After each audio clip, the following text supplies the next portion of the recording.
Japanese English is an accent commonly used by most Japanese when they speak in English. Compared to many other countries, the prevalence of English speakers in Japan is actually very low, and many of the locals are not able to speak English, but if they do, they will have an accent. There is no history of Japanese English accent. Japan was not formally colonized by Western powers. The origin of Japanese accent is the language it comes from. Japanese. Japanese is phonetically simpler than English. That is, it has fewer sounds. Here are a few of the sounds that Japanese is missing, but English has. For every language, the way they speak in their second language or other language, they will be influenced by when they are a child, but that is their critical period. When you're very young, you learn to imitate the sounds for those around you. So, for English, they introduce some new sounds, some new alphabet that is not very natural to what you used to listen. It is kind of hard, and you will develop an accent when you speak in English.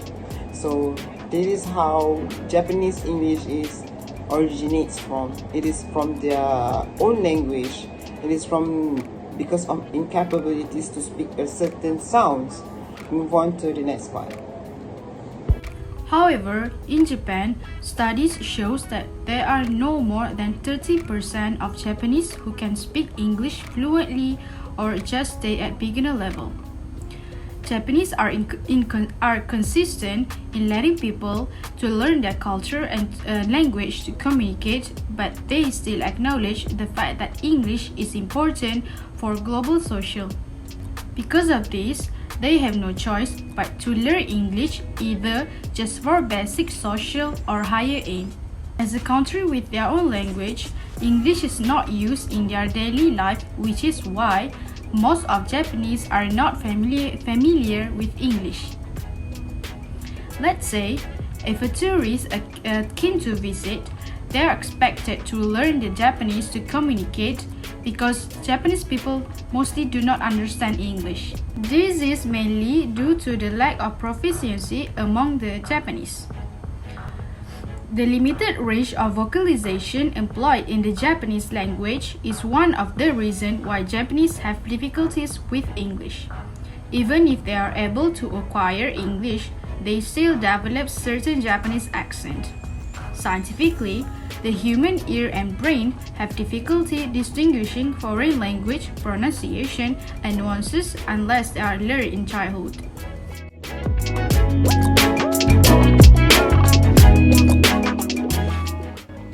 Next is the characteristics of consonants. First, perception of English R and L by Japanese. Japanese who learn English as a second language later in life have a hard time hearing and producing English R and L correctly. As example, the word right and light, they both pronounce as raito. The second one is correct and collect, and they pronounce it as corretto. And the last one is road and load, which they also pronounce, for example, rodo. The phonological rule which occurs in the consonant substitution from the consonant R into L is that the consonant R is changed into the consonant L before vowels. For example, promises is pronounced as promise. Pronouncing the consonant f and v incorrectly. Japanese speakers usually use the consonant p instead of f, such as prefer instead of prefer. Next, another problem that comes from the lack of particular consonant in Japanese, but in English it exists, is the pronunciation of labiodental fricative f. Because of the particular lack of v sound, Japanese learners often substitute with the voiced variable stop for p and v. This strategy of substitution might cause some miscommunication between Japanese students and native speakers of English. For example, using p instead of v, such as saying video instead of video. So the f and v have the same mouth position. The only difference is the v is voiced and the F is voiceless. For F and V, the bottom lip lightly touch the top teeth and the air comes gently in between. There is a friction sound as the air passes through. Pronouncing. Moreover, such voiceless or voiced pairs of fricatives and affricates in English usually do not occur as distinct phonemes in Japanese, but when s, z, and t, d appear before the vowels I and U, they are pronounced sh, j, and ch, j allophonically. For example, sip is pronounced as sheep in Japanese and si as in she. Also, tick is pronounced as chick and tease is pronounced as cheese.